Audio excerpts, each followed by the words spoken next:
minute out.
Nikolai, Justice Day finally here in Ada County for the many loved ones of those 4 victims. And you can see behind me the crowd that began gathering last night around 8 o'clock.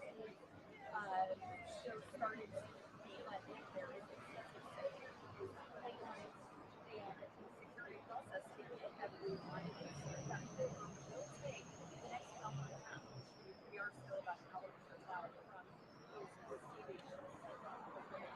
But you can see it is a very active scene.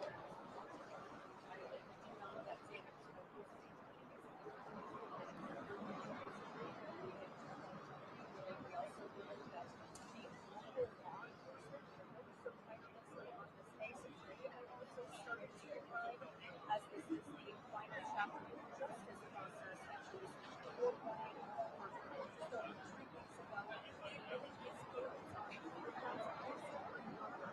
And once impacted by the crime, it's laying all out there in the investigations. This deal, as you know, has been met with very mixed reaction by the victims' families. The Chapins who supported the deal are not going to be here. Gonzalez family is set to be here shortly as folks are starting to file in the courtroom as we bring you back out here live. One big question that remains, will Bryan Kohberger address the court? Certainly could. He will have the opportunity to. So whether or not he will is one of many lingering questions here in Ada County, as is the motive. You know, that is the big question that I think so many still have some.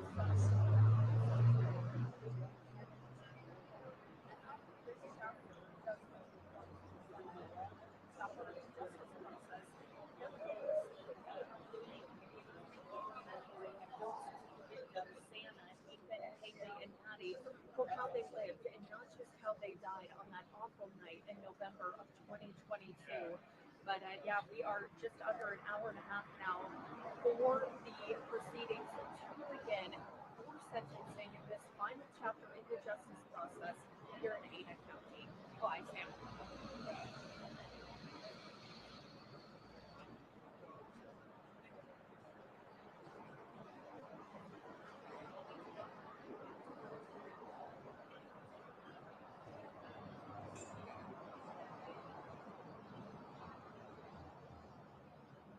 Right.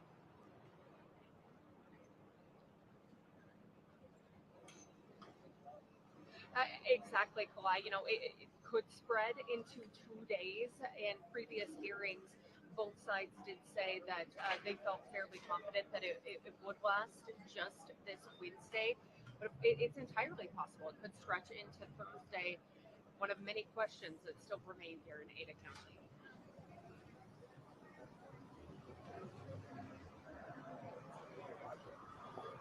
Nice job. This is what somebody or no? You know,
Mic check. 1, 2, 3, 4, 5. Check, check, check.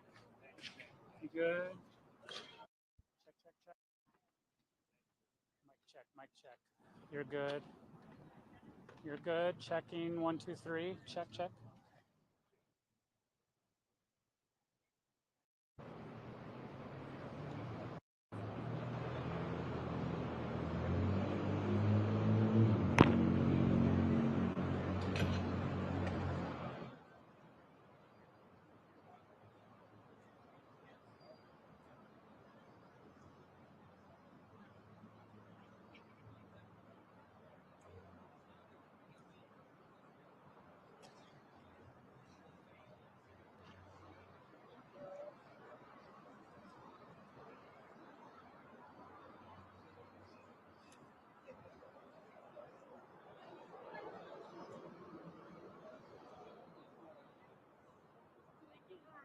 Oh, it's not up yet. Okay.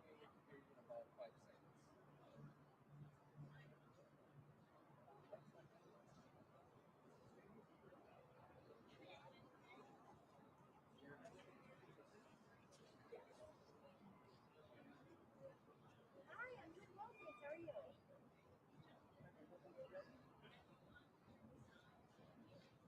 Thank you. I appreciate it. Yes, that works. Thank you. Okay.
No,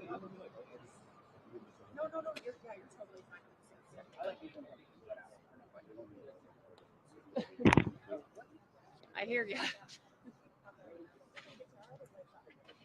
So everybody else is around once. Yeah, this is the last tip we'll do right here. Well, we'll have to stay here until Katie gets back. So we can take this spot. All right, Haley, can you open?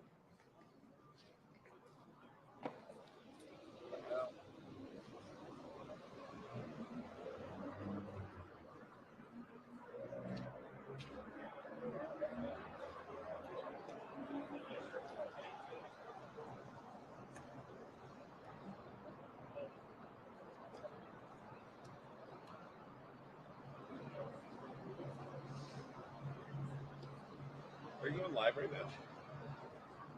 Are you going live right now? 2 minutes out. 2 minutes. So, yeah.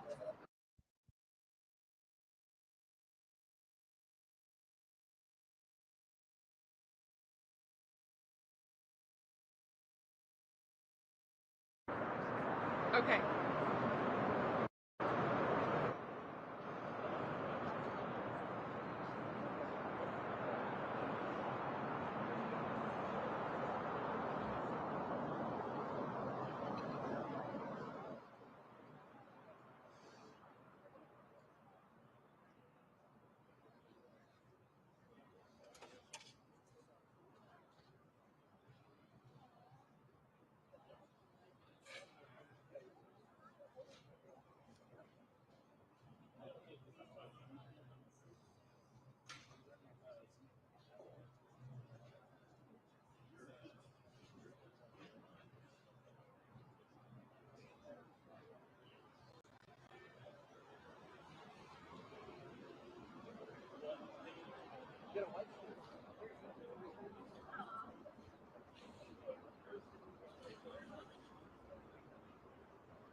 What about your talk?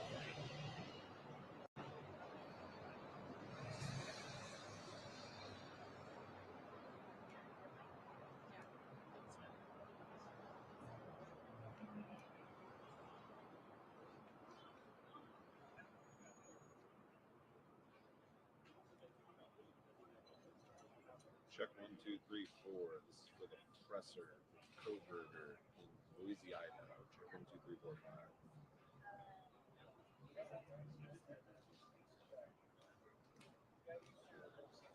Yeah, sentencing is set to begin in just over an hour here in Ada County. We're already seeing folks start to file into the courtroom. There's a lengthy security process in place.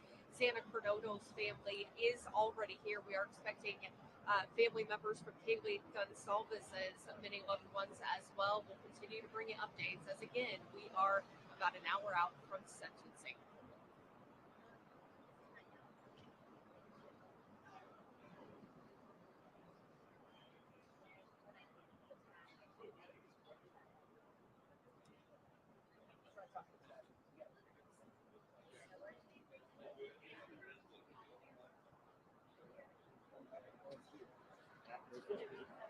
Oh, but bro, this is on top of the cameras. Oh, that's another discussion. But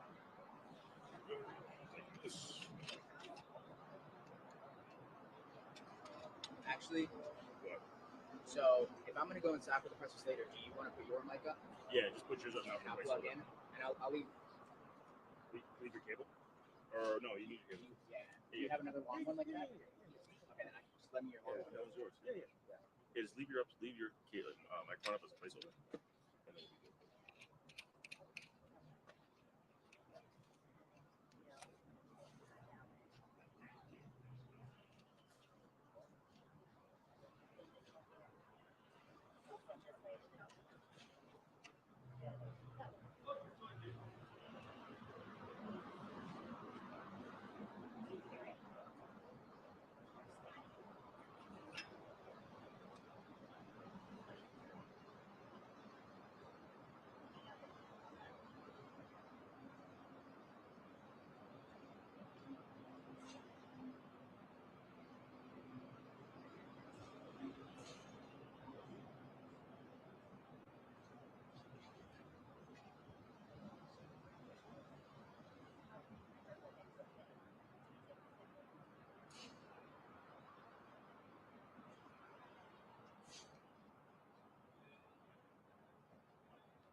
review it. What's your review of the trailer?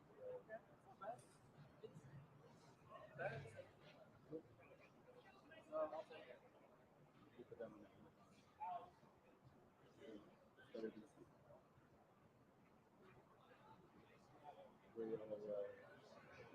We're oh, good. Yeah.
We'll turn out that side for a little while.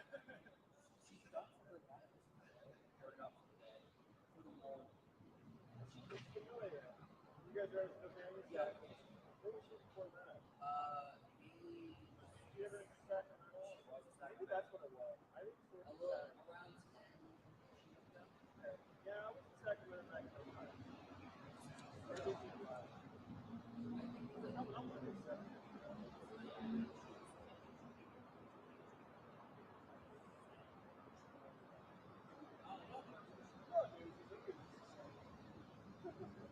Sometimes all of the same. Oh, yeah. We also down with 4 or 5 foot tall with my boss. We're all in the same shorts. Some people love it. Got my running shoes on, you got the hoses on, that's a good call. Maybe you got a bucket somewhere, you know? Fuck this up here.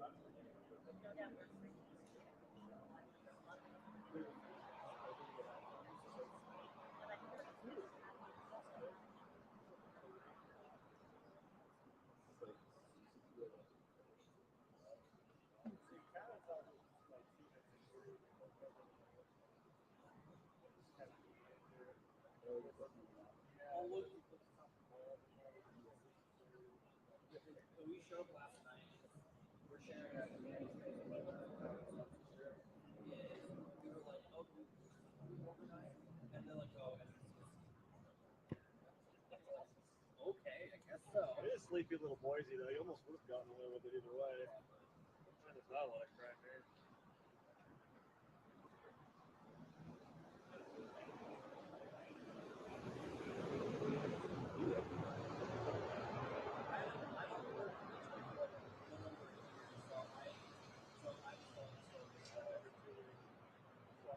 I heard about it. I'm still calling on it.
maybe a touch. Okay.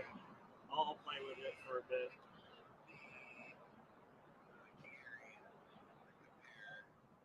Sure.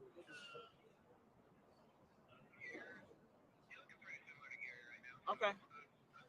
All right, I'll keep looking at it. How's this? You sound? Can you hear this? Check, check. 1 2 1 2. All right, I got audio. I am gonna mute it just because.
Does it look like this? Yours doesn't look like that?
No, I like the triangle.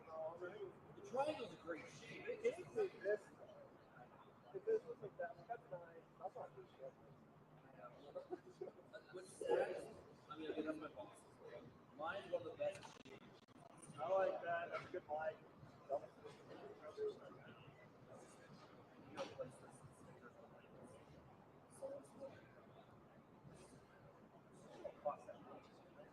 That is quite a bit. The stickers are nice. The triangle's flat. Oh wow.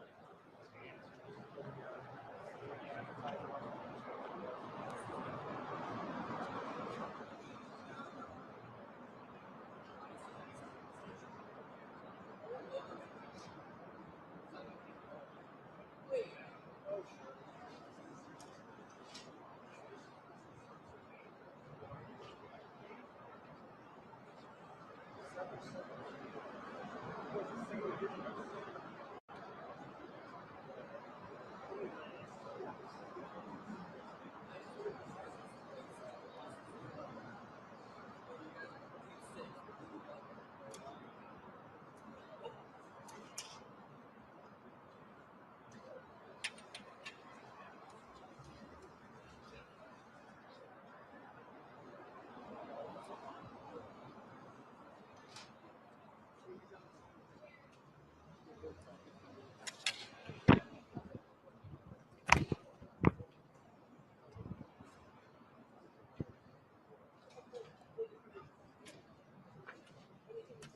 Assuming that works as well.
before the hearing? Not before the hearing.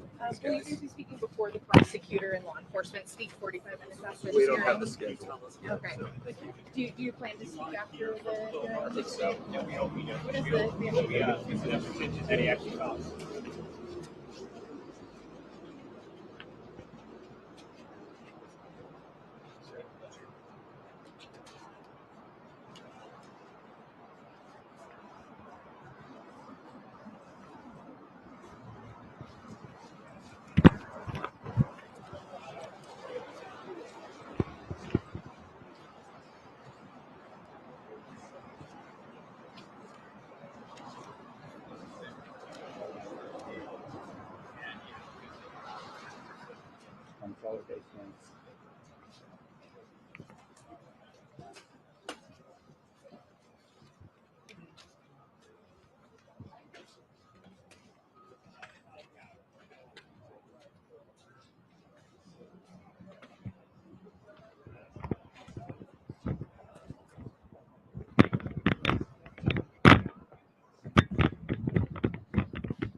Pablo? Yeah, I'm Matt. Matt. I work in Seattle for Hooters. Yeah, I know. I've seen I you. met you like, I think there was a fire or something in Soda like years ago, and then you like randomly ran into you. I wasn't even working on so. Did I interview you for the No, fire? no, no. Oh, I tried to, and I was like, Can't no, do that. journalist, yeah. Huh. I follow you on Instagram, and like I've seen that you were at Hooters. All right. You should do Well, a station before? yes, I've been to almost all of them. Nice. The only one I'm missing is King, but I'm at Fox 13 now. Yeah. You said you're at Reuters, right? Yeah, based in Seattle, but travel. All right.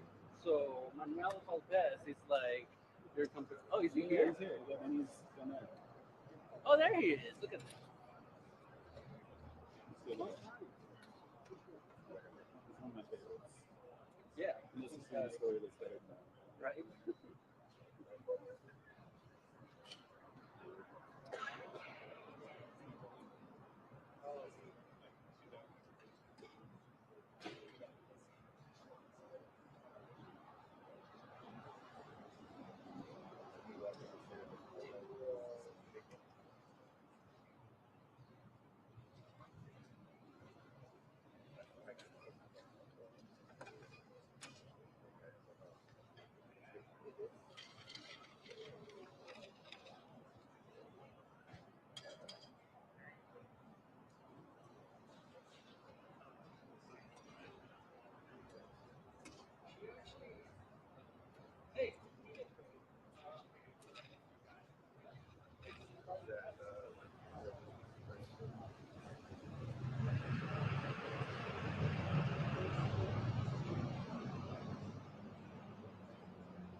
kick in.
I can. How's it going?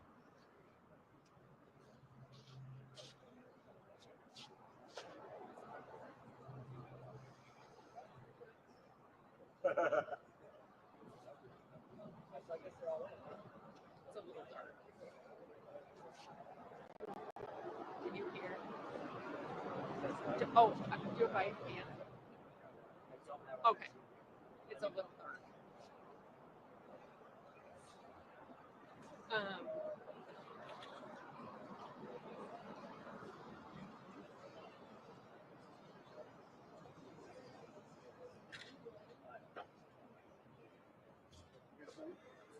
You guys going live? Yeah, in like 3 minutes. Are we okay right here? Are Yeah, we yeah, be in good. your shot or No, anything? no, we're good. Okay.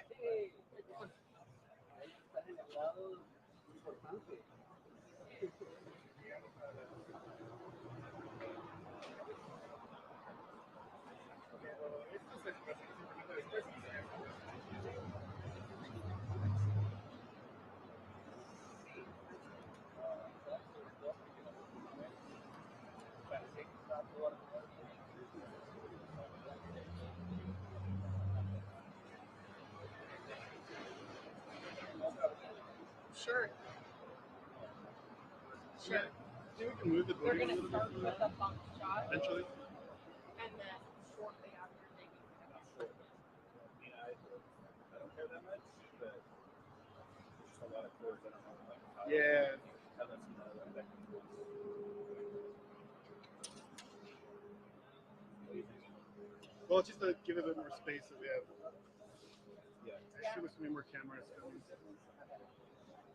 Do you want it different than what he has on up there?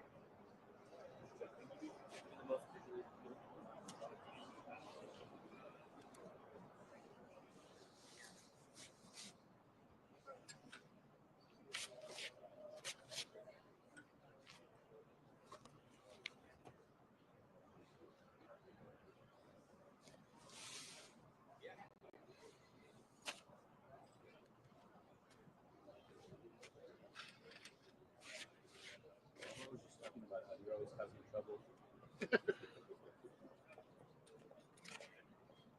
Then maybe Steels will go in front.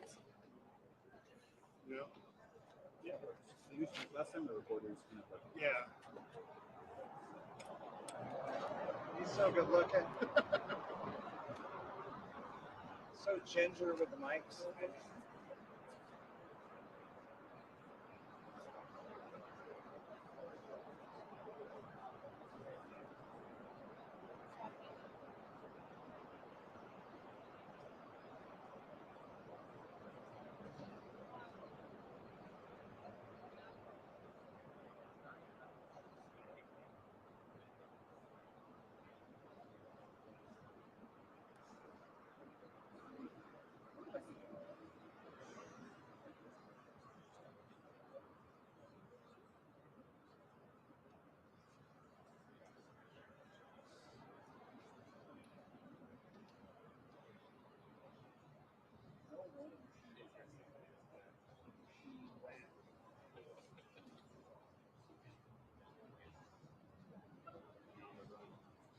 running back. Go.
My own thing.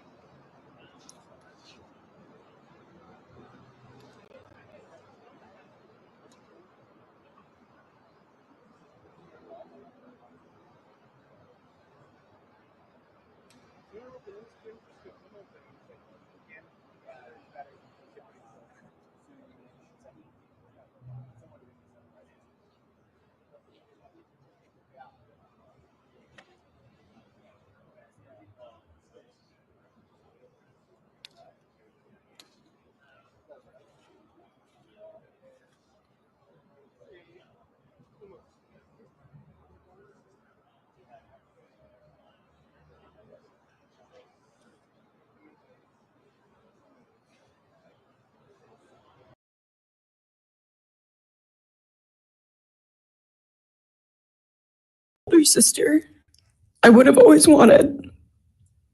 There was no one I looked up to or admired more than Maddie. She was truly a ray of sunshine, and everyone was drawn to her. She was so kind, loving, funny, fun, and passionate. She had the sweetest soul and wanted nothing but the best for everyone and to love and show love to everyone. She took me under her wing and always made me feel so safe and included, and above all, loved and valued. She never failed to make me laugh or put a smile on my face. Still to this day, I am beyond grateful that she chose me to be her sorority little, and I thank God every day that I not only got to know her, but had her as one of my best friends. Honestly, I cannot pinpoint one favorite memory with Maddie because I have so many, and this would be a very long read if I did. But if some little memories with her that I cherish is when the two of us made a nice dinner and split some wine, or when we would binge watch Jersey Shore or Summer House. When we came up with a whole dance routine on Halloween and danced and sang all night like no one was watching. All the late night walks home from going out and just little shopping trips and so much more. I am beyond blessed that I had the chance to know each and every one of them. They changed my life in ways I would have never put into words. I hope that they are remembered for who they are, not what happened to them, because who they are were so beautiful, and they deserve to be remembered in the highest way. My heart breaks every time I go to text one of them or how badly I wish I could see and hang out with them. And then I remember I cannot. I will never be able to again. But I still talk to them in my prayers every single night, and I always will. I wish more than anything I could hug them one last time. And I wish I could tell them how much I love them. And even though I cannot, I still tell them every night. I will keep living for them as long as I am lucky enough to still be here. And they were all truly one of a kind. And they will be in our hearts forever and always.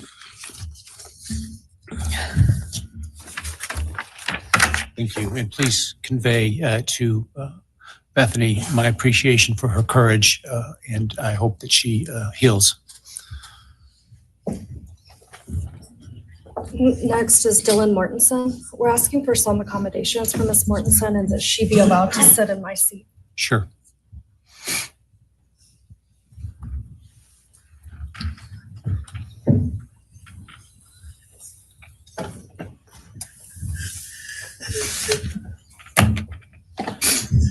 Dylan, just take your time, all right?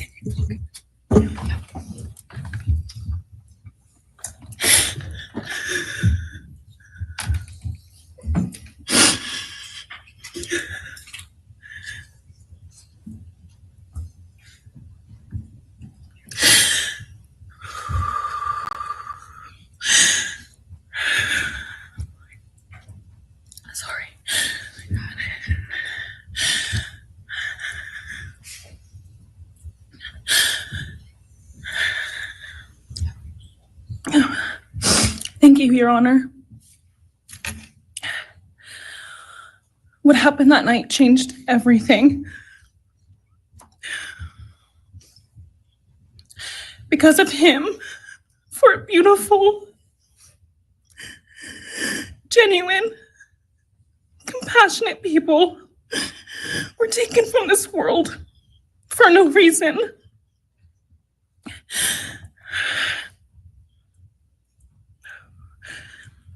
He didn't just take their lives. He took the light they carried into every room.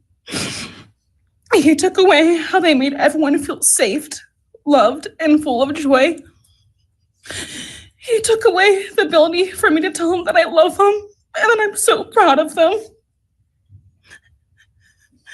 He took away who they were becoming and the futures they were going to have. He took away birthdays, graduations, celebrations, and all the memories that we were supposed to make. All of it is gone. And all the people who loved them are just left to carry that weight forever. He didn't just take them from the world. He took them from me, my friends, my people who felt like my home, the people I looked up to and adored more than anyone. He took away my ability to trust the world around me. What he did shattered me in places I didn't know could break. I was barely 19 when he did this. We had just celebrated my birthday at the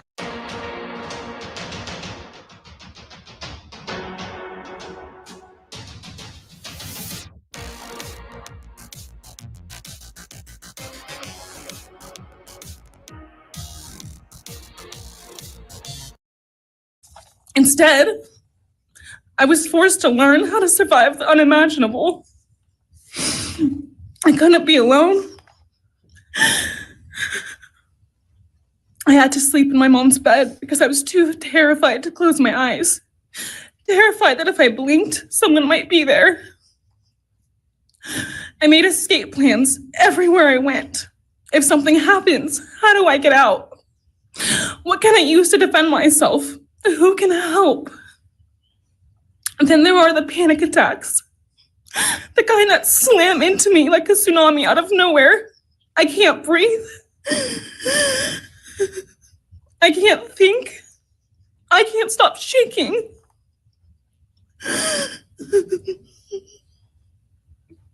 All I can do is scream because the emotional pain and the grief is too much to handle. My chest feels like it's caving in. Sometimes I drop to the floor with my heart racing, convinced something is very wrong. It's far beyond anxiety. It's my body reliving everything over and over again. My nervous system never got the message that it is over, and it won't let me forget what he did to them. People call me strong. They say I'm a survivor, but they don't see what my new reality looks like. They don't see the panic attacks, the hypervigilance, the exhaustion, the way I scan every room I enter, the way I flinch at sudden sounds.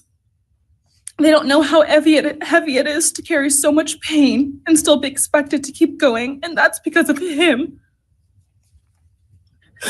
He stole parts of me I may never get back. He took the version of me who didn't constantly ask, what if it happens again? What if next time I don't survive?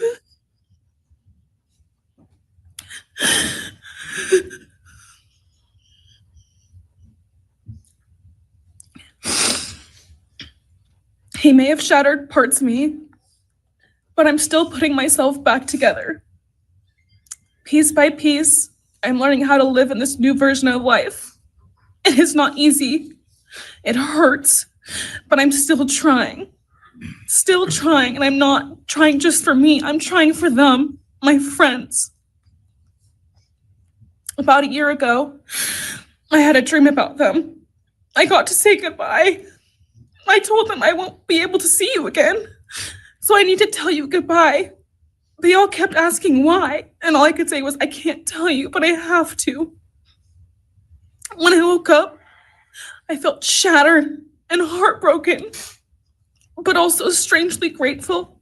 Like maybe in some way that dream gave us the goodbye we never got. Still, no dream can replace them, and no goodbye will ever feel finished. He is a hollow vessel, something less than human. A body without empathy, without remorse. He chose destruction. He chose evil. He feels nothing. He tried to take everything from me. My friends, my safety, my identity, my future. He took their lives, but I will continue trying to be like them, to make them proud. Living is how I honor them. Speaking today is to help me find some sort of justice for them. And I will never let him take that from me. He may have taken so much from me, but he will never get to take my voice. He will never take the memories I had with them. He will never erase the love we shared, the laughs we had, or the way they made me feel seen and whole. Those things are mine. They are sacred, and he will never touch them. I get to feel sadness. I get to feel rage. I get to feel joy even when it's hard. I get to feel love even when it hurts. I get to live. And while I will still live with this pain, at least I get to live my life. He will stay here, empty, forgotten, and powerless. Dylan, thank you so much for your courage. I appreciate it.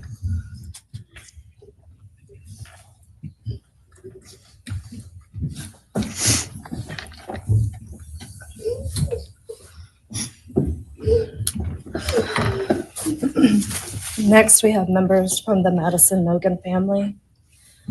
First would be Scott Laramie, Madison Mogan's stepfather.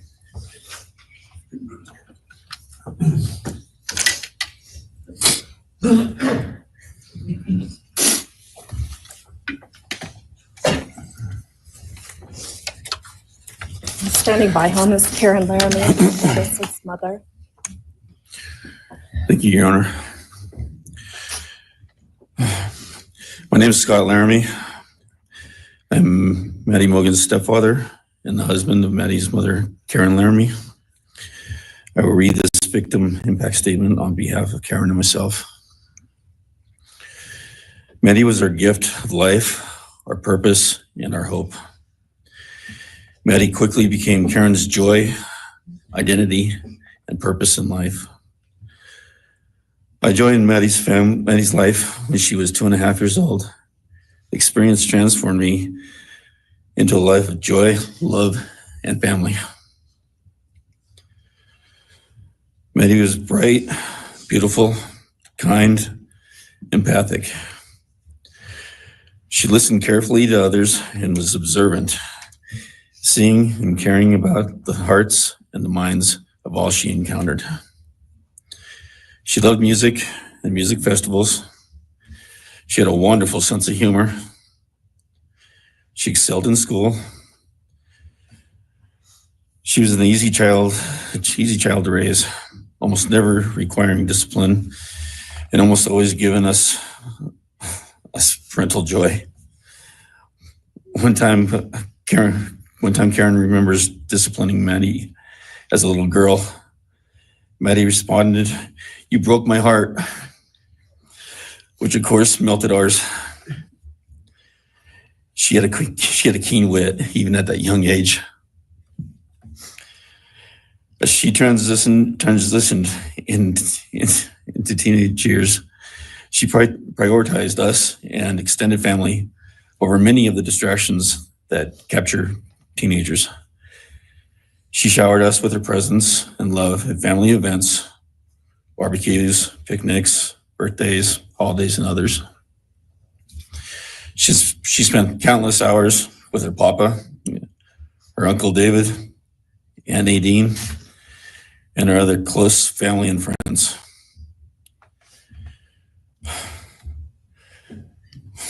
This world was a better place with her in it.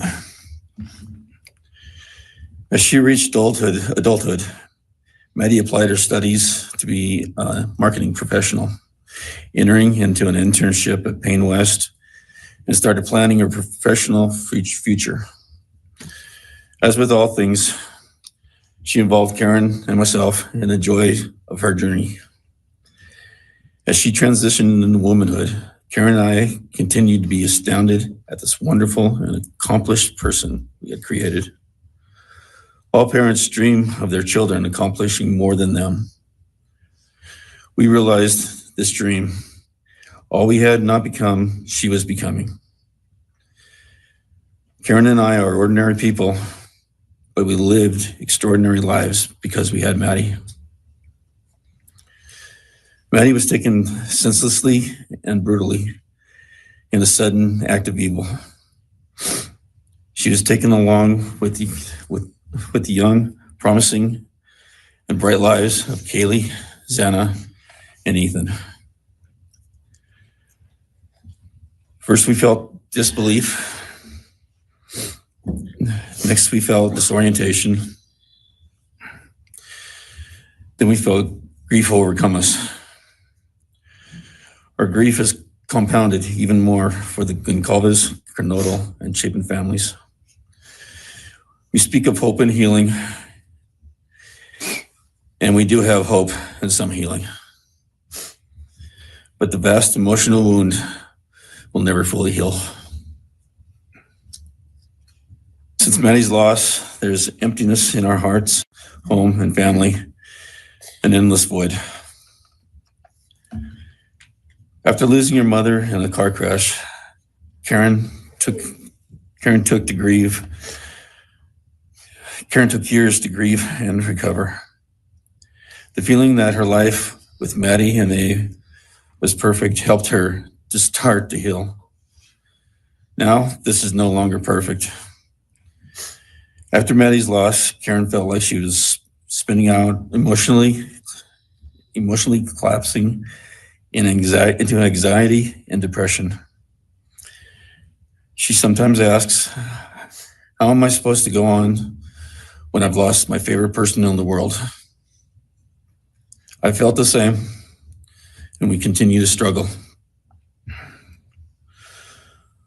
The loss of Maddie has impacted so many beyond our family. Her second family is her sorority sisters who grieve alongside us. She has so many close friends who suffer from her loss. We will continue to be, her loss will continue to be felt by the Vandal community, including Vandal Solutions on campus, where she volunteered her time for others.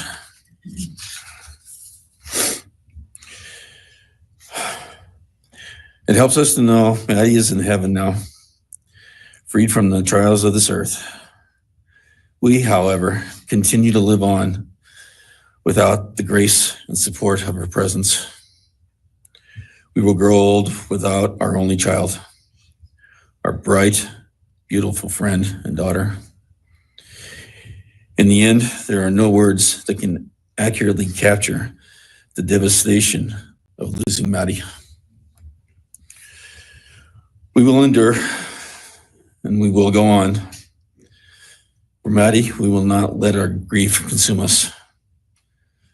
For Maddie, we will continue to love and care for our family and friends, including the families of Kaylee, Xana, and Ethan.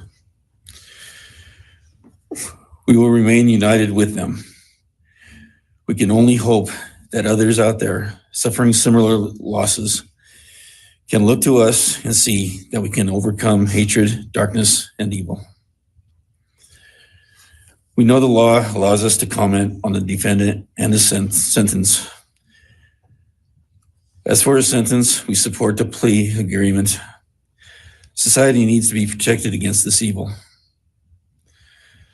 As for the defendant, we will not waste the words, nor will we fall into hatred and bitterness.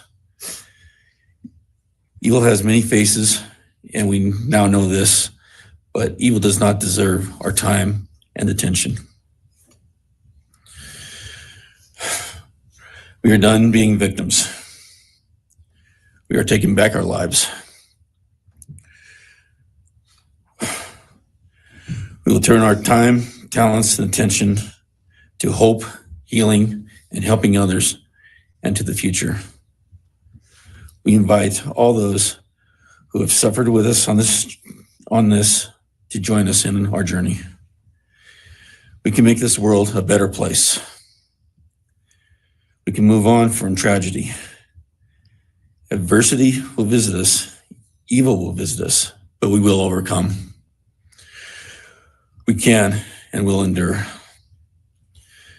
Karen and I express our gratitude to Your Honor and to the prosecution team for allowing us the opportunity to make this statement. Thank you. Thank you so much for your courage, and I am so sorry for your loss. God bless Your you. Honor.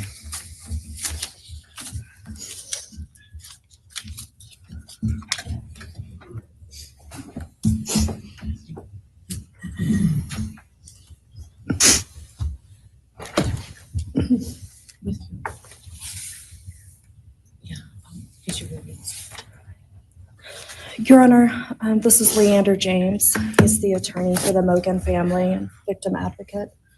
He'll be reading a statement for Karen Laramie.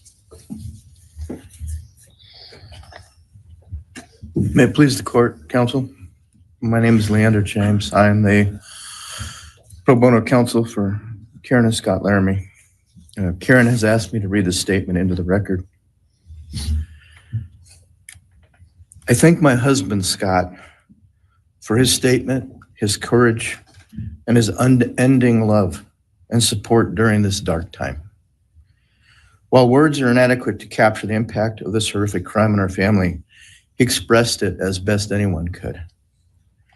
For Maddie's sake, I will add my supplement statement that incorporates additional impact in the context of my extended family. I am grateful to Maddie's great uncle, Bryan Kohberger, for assisting me with the difficult task of putting our pain into words. For me and my extended family, Maddie was our hope and our light. Her beauty, both outside and in, shone its light upon everyone with whom she came in contact. Her beauty, she carried that hope and light into the future for our entire family. We have memories of our Maddie and grief and pain at her being taken from our presence. Any one of us would have given our own light to have been outshone by hers. We now look to our Creator to know that her light continues where we look to see her in His presence. Those who commit evil for their own twisted gains and purposes truly defile the efforts and sacrifices of mothers, fathers, families, teachers, clergy, public servants, service members, and all those who commit themselves to the greater good, freedoms, and the future light of our nation. Condemnation falls heavily upon those who squandered the lives of our future hopes and dreams. Some may offer forgiveness for what the defendant has done. However, we cannot at this time, or perhaps ever, nor will we ask for mercy for what he has done. His acts are too heinous. The agony and grief he has caused, too great. But we will waste no further words or thoughts on him. For Maddie's sake, we will move on. We will do our best to carry Maddie's light into this world and make it a better place. I thank the court and the prosecution for allowing me the opportunity to make my statement. And I thank all those who have and will support my family and the families of Kaylee, Xana, and Ethan. Thank you. Thank you. Thank you, Mrs. Laramie. Appreciate it.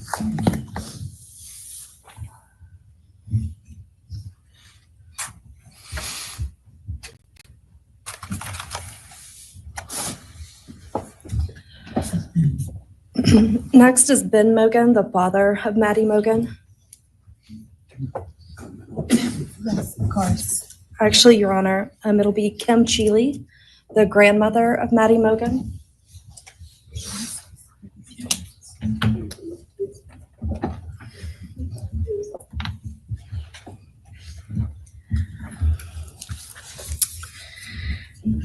My name is Kim Cheeley. I was Maddie Mogan's paternal grandmother, as Ben Mogan, her father, is my son. I'm here today with my sister Lori Cheeley, Maddie's great aunt, and my son Ben Mogan, and my daughter-in-law Corey Hatrock. I'd like to begin by thanking a number of people involved in bringing this case to closure. In my daughter's words, the plea deal the prosecution team reached this month is one that punishes the perpetrator of this horrendous crime, protects the public from further harm, and allows all of us who knew and loved these kids the time to grieve without the anxiety of the long and gruesome trial, the years of appeals, and potential for mistrials along the way. My family and I are so grateful to Bill Thompson and his prosecution team for their dedication and painstaking work that forced the perpetrator to admit his guilt. We want to thank the Idaho State Police, the Moscow Police Department, the FBI, and Judge Hippler. We'd also like to thank the University of Idaho officials who have treated the families of the victims with such dignity and kindness, and who have honored the 4 victims beautifully. Maddie was my first grandchild, so when she was born, all her grandparents had the distinct pleasure of deciding what we'd like to be called. I chose Nana, pretty original. But when Maddie was about a year and a half old, her papa, Ben's dad, and I were planning to visit the new little family in Oregon. Maddie didn't have an extensive vocabulary at the time, but for some unknown reason, she called bananas ba-deedle-deedles. When Karen and Ben told her Nana was coming to visit, she figured, I say deedle-deedle for that word. So I became deedle-deedle, shortened to Deedle when she was about 6 or 7, and I was Deedle all her life. I don't think her stepdad, Scotty, ever knew my given name was Kim. Maddie's and my birthdays were one day apart, and a couple years before she was killed, she gave me this necklace with Deedle and Maddie engraved on it, and I added an angel wing, and it's one of my treasured possessions. I also got an angel wing tattoo, never thought I'd see the day, but along with many members of our family, replicating the one that Maddie and her sorority sisters had. I wanted mine where I could see and touch it often. From preschool through grade school, I stopped teaching piano lessons early on Wednesdays and picked Maddie up for bubble baths, brownies, and books. It was our special time together, and she went home those nights in her jammies with a pan of warm brownies for her family. Although Karen and Scotty raised Maddie and did such a lovely job of parenting, we Mogans were lucky to have her for holidays and many other family gatherings. We'll always have our treasured memories of Maddie growing up in our big extended cooperative family. And I thank Karen and Scotty Laramie for being so generous and open and sharing Maddie with her Mogan side of the family. When the 4 kids were murdered, the foundation fell out of our world. Initially, the fear was truly debilitating. The first 6 weeks were excruciating. Despite the vigils, memorials, candlelight gatherings of students, friends, family, community members. After the arrest, in the past 2.5 years, my family has lived with grief, with the effects of traumatic grief, of which I was blissfully unaware before all of this. I now have a stack of books on grief. I've attended grief classes at hospice. I've tried EMDR, a technique that helps replace disturbing visions with something more comforting. My son, Ben, his two sisters, Maddie's aunts, and I have all experienced depression and anxiety and sleep disturbance, requiring medical intervention at times. We've all sought counseling off and on. The struggle with media attention was extremely difficult, especially for Ben. No one should live through the violent murder of one's child. Some days it's beyond me how the parents of these kids are still upright. I'm thankful for the strong families and communities that are supporting the survivors. At the time, I could think of only two blessings surrounding the horrific murders. One was that Ben was living with my partner Tom and me at the time, and that we could support each other emotionally through it all. Sadly, Tom died a year ago of a rare brain cancer, and he won't be here to see justice served. He was our family's rock, and we all miss him every day.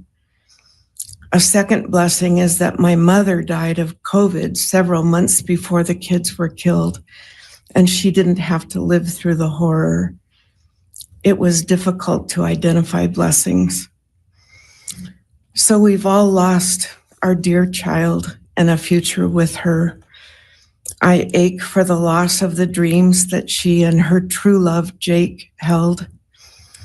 And my heart goes out to Karen and Scotty and your side of Maddie's family. You've had more than your share of loss. My heart aches for the kids' roommates and the families of the other victims, and also the family of the perpetrator.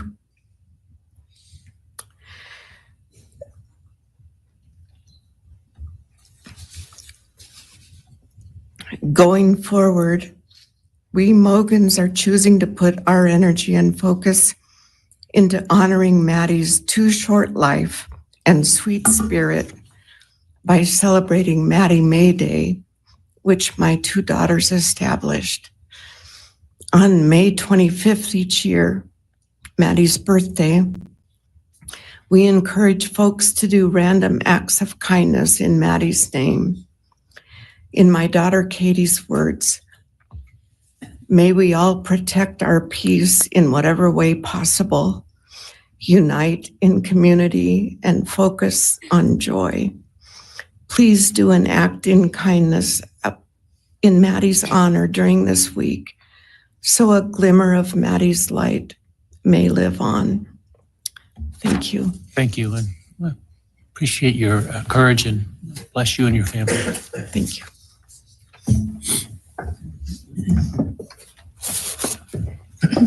Now is Ben Mogan, Maddie Mogan's father.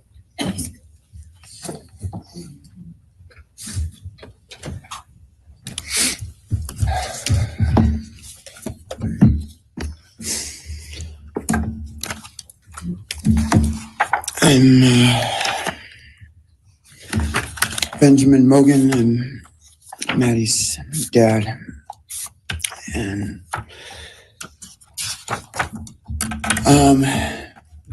first, I just want to say thanks to all the people that helped bring this all to a close. I know it's not the resolution that everyone wanted, but I think that that everyone worked so hard, and we really appreciate all their efforts. It was such a hard thing to go through for everybody.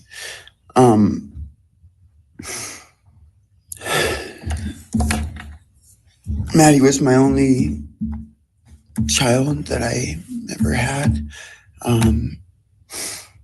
She's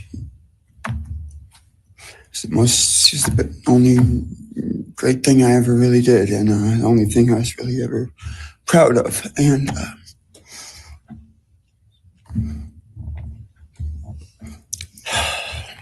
I thought we would have the rest of our lives together to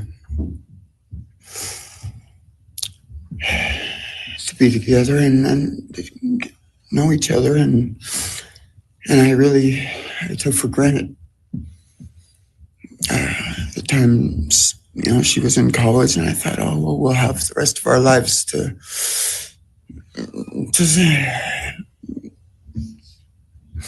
do all the stuff that we're supposed to do, and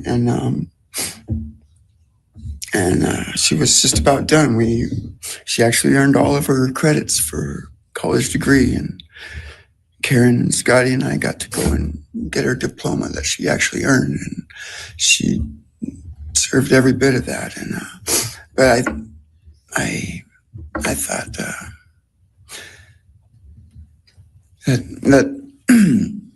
that was going to be just the beginning of a long life together, and we never got that.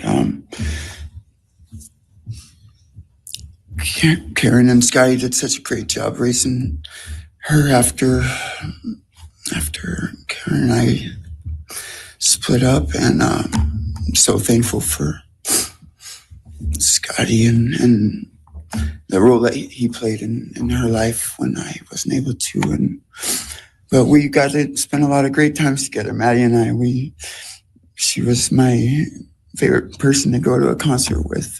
We got to see some fun shows together, and I told her, if there's ever a show that you want to go to, let me know, and I'll get you tickets for you and your friend, or if we want to go together, we'll make it happen. And my favorite memory with her was when the Mac Miller show sold out here in Spokane, and everyone wanted tickets, no one could get them, and on the last day before the show, they did a radio thing, and I got 4 meet and greet tickets for Maddie and her friends, and me to go and see the show, and that was her favorite artist at the time, was Mac Miller, and he's gone now too, and my little cousin Zach drove us all there that night, and he's gone too, tragically, and anyway, the last thing that she ever wrote to me was this Father's Day card, and I'm so glad I still have it. I'm just going to read what she said. It says, "Happy Father's Day. I hope you have the best day. I can't wait till we can hang out again soon. I'll be in Coeur d'Alene, 6:24 to 7:4. Hopefully we can find a time then. I loved your birthday card that you sent me, by the way. Maybe we can see a concert sometime soon. I'd love to see the gorge when it's not so smoky out. I hope you're doing well. I'm proud of how far you've come. Thank you for always encouraging me to do my best. Love you lots and lots. Love, Maddie May." She did encourage me to not just to do my best, but to live on. I went through a lot of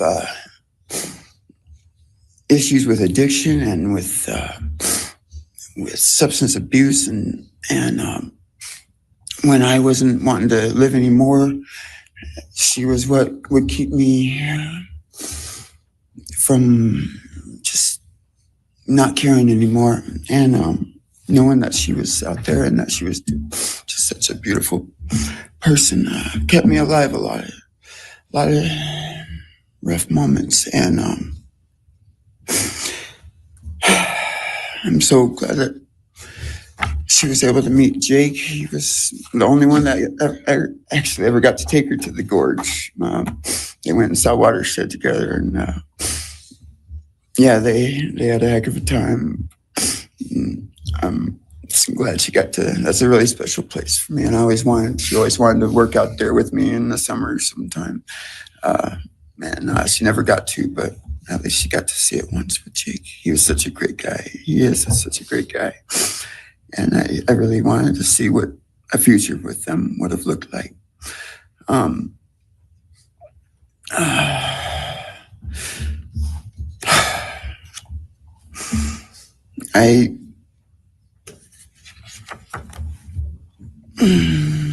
never I'll never be able to replace her.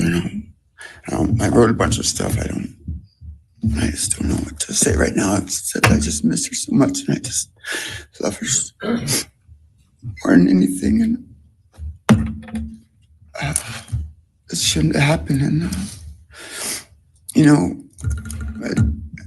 a death sentence is one thing. You know when it's going to happen, and it's going to be all gentle and stuff. But life without parole, with a building full of people that all just want you to not be around anymore, and winking at every morning, not knowing if that's the day they're going to pull your card. I mean, it's not a very nice sentence either. So, I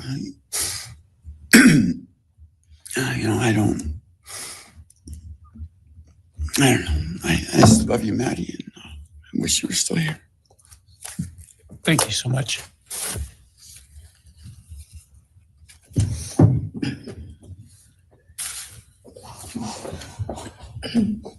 Your Honor, next would be members from the Kaylee Gonsalves family. First will be her father, Steve Gonsalves.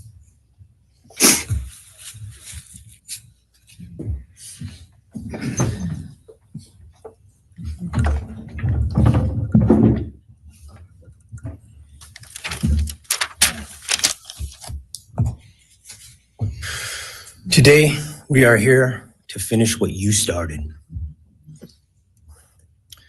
Today, you've lost control. Today, we are here to prove to the world that you picked the wrong families. The wrong state, the wrong police officers, the wrong community. You tried to break our community apart.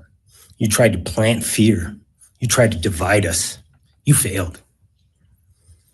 Instead, your actions have united everyone in their disgust for you.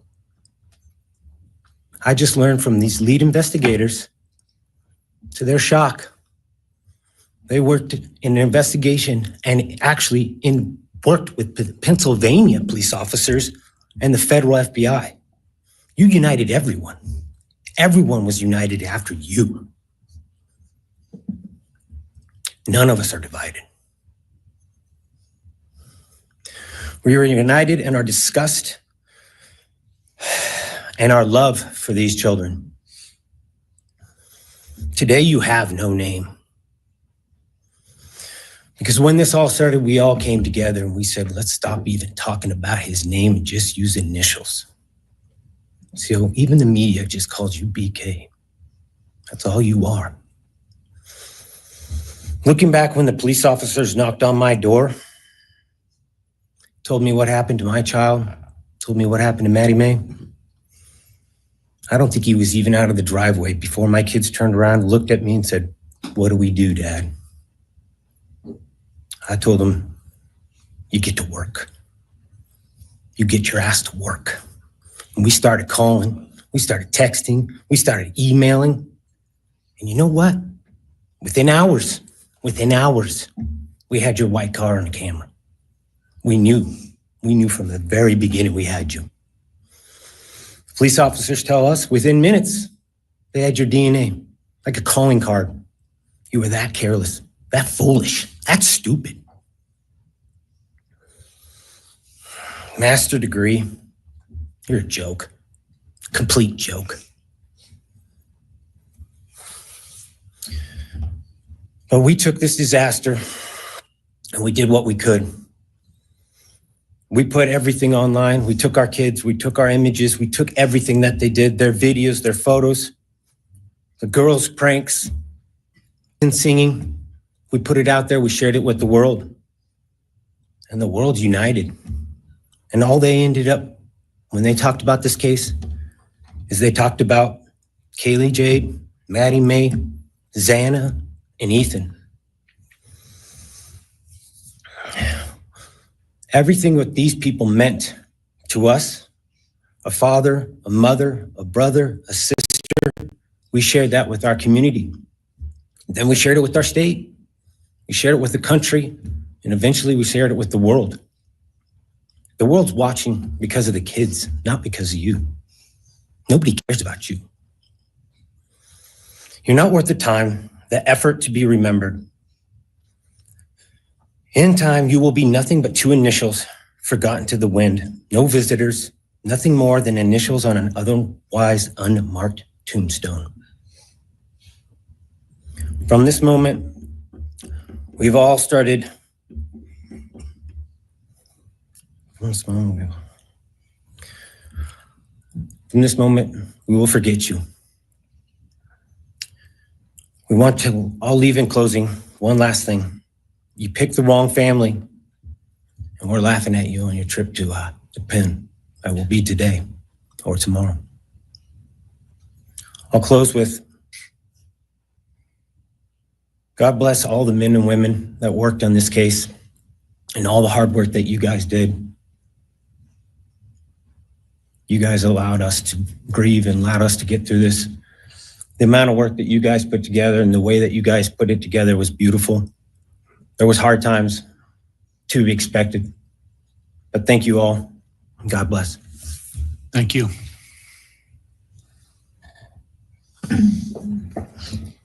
Your Honor, next is Stephen Gonzalez, Kaylee's brother.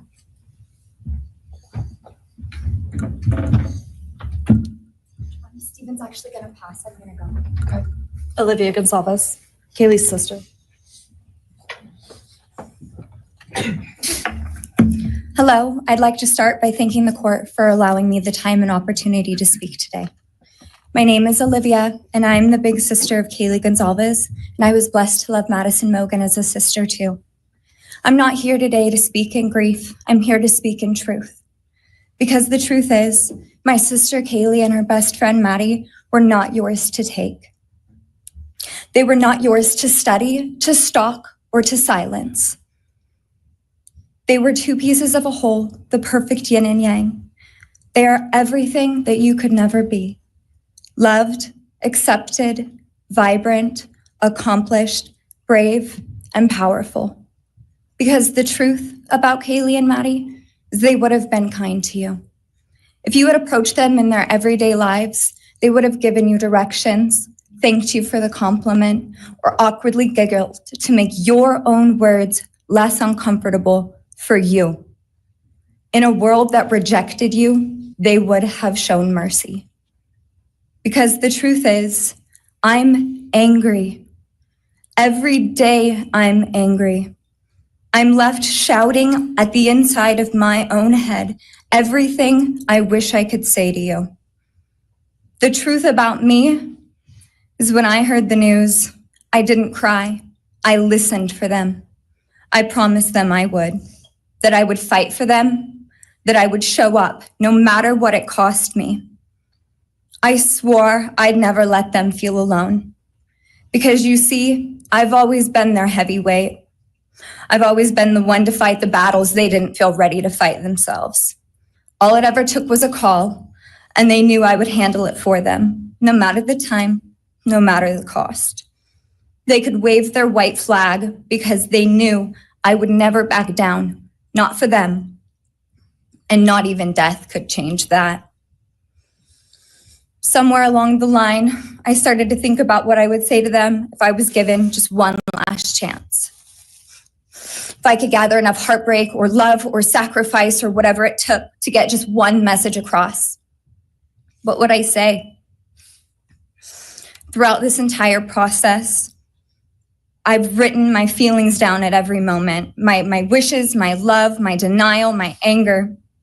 And as one final act of love, I'd planned to read these thoughts, even jarring and discombobulating and not even making sense. Because for me, that was true love. As bare and as naked as it could be, not laced in pretty words or dressed for the occasion, but written through bleary eyes at 2 a.m. with clenched fists, angry at this reality. My true final act of love was to continue on without them, for them. That dream to read aloud my love to them, to bring meaning through pain, was the latest blow in realizing you don't deserve it. And Kaylee and Maddie don't need it. Haley and Maddie have always known my love, and they would never ask me to prove it by further victimizing myself to a defendant who has shown no guilt. Are you trembling? Disappointments like you thrive on pain, on fear, and on the illusion of power. And I won't feed your beast. Instead, I will call you what you are: sociopath, psychopath, murderer. I will ask the questions that reverberate violently in my own head, so loudly that I can't think straight most any day. Some of these might be familiar, so sit up straight when I talk to you. How was your life right before you murdered my sisters? Did you prepare for the crime before leaving your apartment? Please detail what you were thinking and feeling at this time. Why did you choose my sisters? Before making your move, did you approach my sisters? Detail what you were thinking and feeling. Before leaving their home, is there anything else you did? How does it feel to know the only thing you failed more miserably at than being a murderer is trying to be a rapper? Did you recently start shaving or manually pulling out your eyebrows? Why November 13th? Did you truly think your Amazon purchase was untraceable because you used a gift card?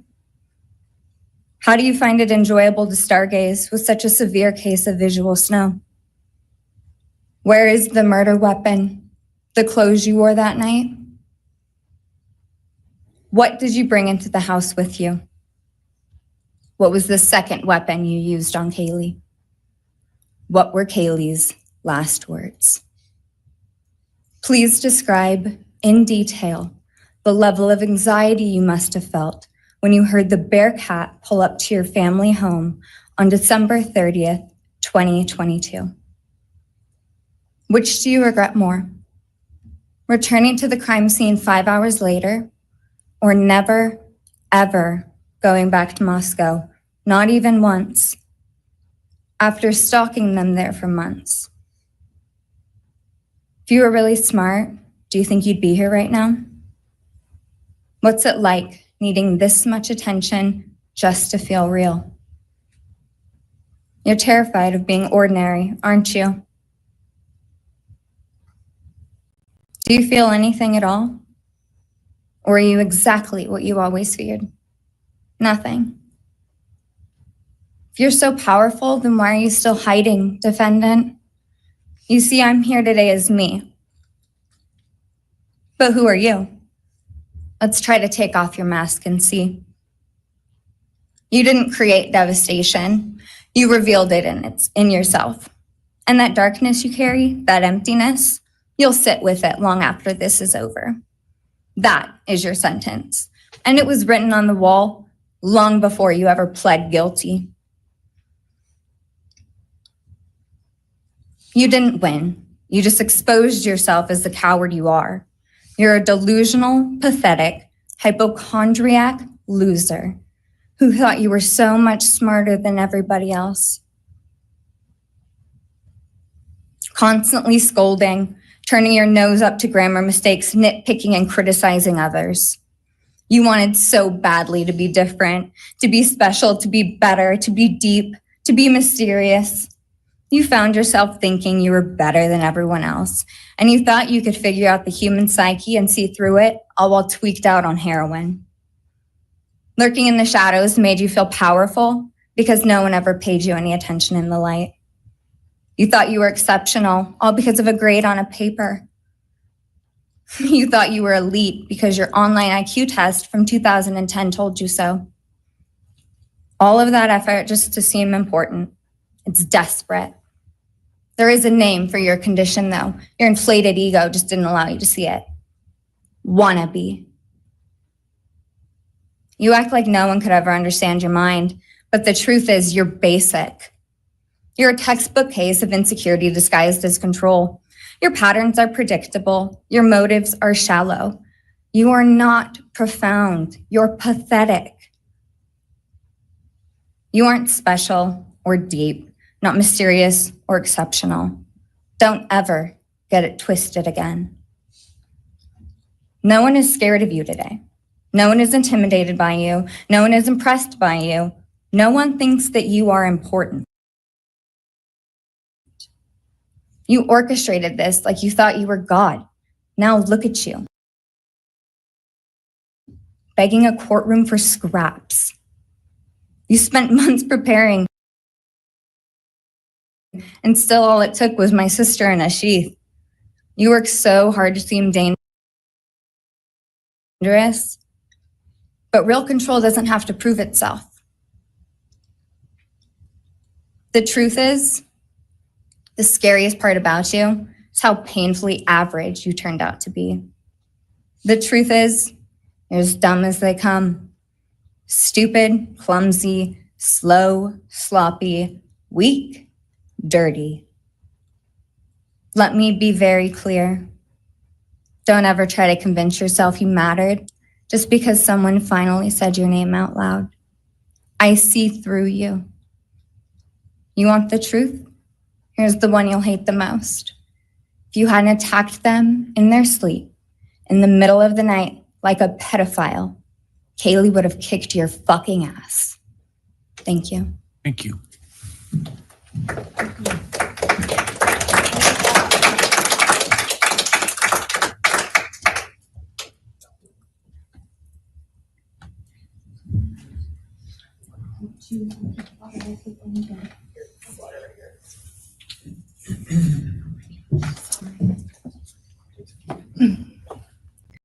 Next is Christy Gonzalez, Kaylee Gonzalez's mother.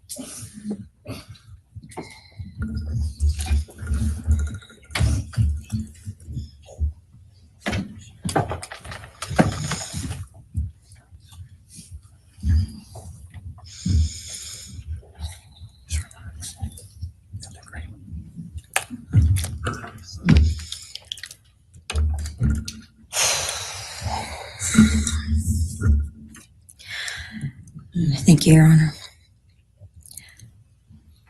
I never imagined having to speak to someone so devoid of humanity. For a long time, I didn't think I'd find the words low enough to meet you where you are. But now I realize this isn't about you. It's about what you've done to me, and I need you to hear it. When you murdered my daughter, Kaylee Jade Gonzalez, you didn't just take her life, you shattered others. You attacked what you could never be, and in doing so, you left a trail of devastation far beyond that house. You stole my peace. You've altered my every waking moment, every sleepless night, the way I view the world, people, safety, trust. It's all been changed by your cruelty. I no longer recognize parts of myself. Joy is harder to find. Laughter feels foreign. The world moves forward, but I'm suspended in a place of sorrow and rage. You've taken from me something that can never be restored. The grief sits with me every day, some days quietly, and other days so loud it drowns out everything else. The emotional toll you've inflicted on me is immeasurable. I live with a constant ache, with birthdays that are now memorials, with holidays that feel hollow, with empty chairs that scream louder than words ever could. I am forever changed. But for you, as a person working on a PhD in criminal justice, you really didn't think this one through. You're not that good. In fact, you're not that good at anything. You couldn't secure a job. You couldn't get along with others. You couldn't even get a female to look in your direction. All because you are pathetic. Now you're a joke in this courtroom. I wish I could crown you with a jester hat to complete your orange jumpsuit clown look. A dead killer doesn't kill again. So while I'm disappointed the firing squad won't get to take their shots at you, I'm confident that the men in prison will have their way with you in more ways than one. You will finally get what you wanted, physical touch. Just probably not how you were expecting it. See, you haven't beat the system. You've simply entered a new one where the rules are cruel and the consequences will never end.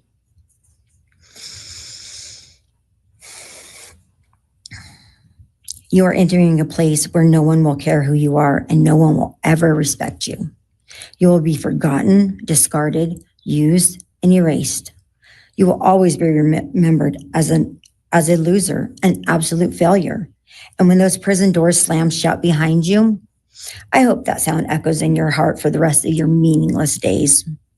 I hope it reminds you of what we all already know. You're nothing. May you continue to live your life in misery. You are officially the property of the state of Idaho, where your fellow inmates are anxiously awaiting your arrival. But it's okay, because they're there to help you. Hell will be waiting. Quick message from our youngest daughter. Aubrey wanted to say, you may have received A's in high school and college, but you're going to be getting big D's in prison. Thank you.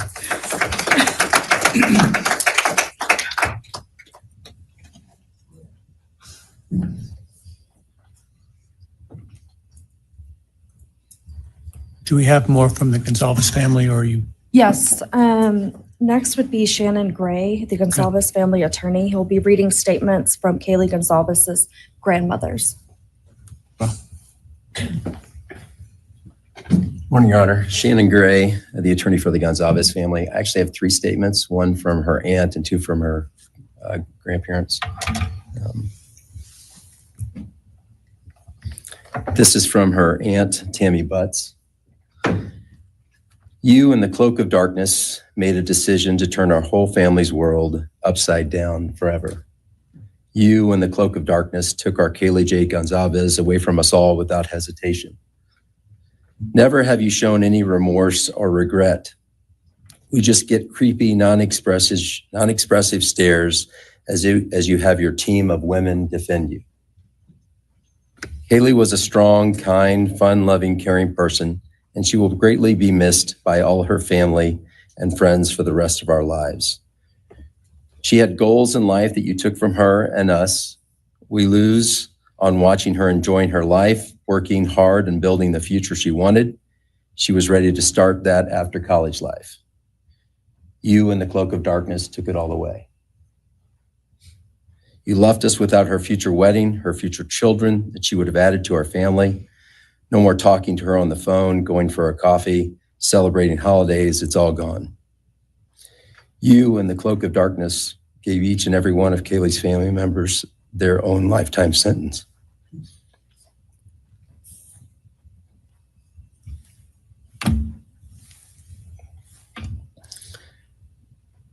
You, in the cloak of darkness, also took our Maddie Mae from all of us. She was so genuine, caring, polite. She was part of our family. You came in, harmed our children that were younger women than you in their own beds. You're nothing, you're a coward. It's not right that you have received life. I pray that you meet your end in the cloak of darkness, burn in hell. I have 2 other statements, Your Honor.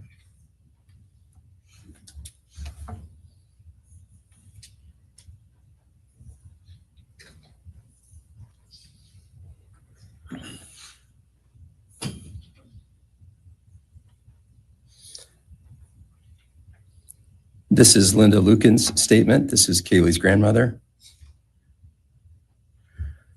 I really don't know how to address something so inhumane, but I will try. Nothing in the past 2.5 years has made any sense.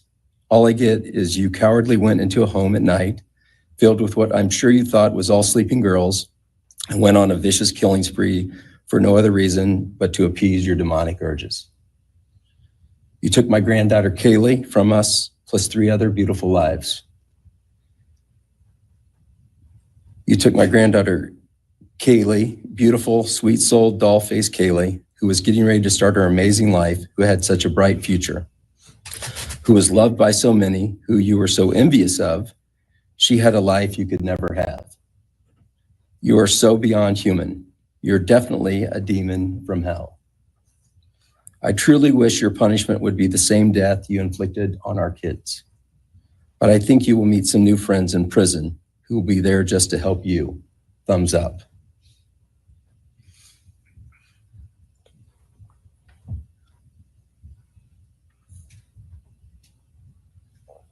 And I have one last statement, Your Honor.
you.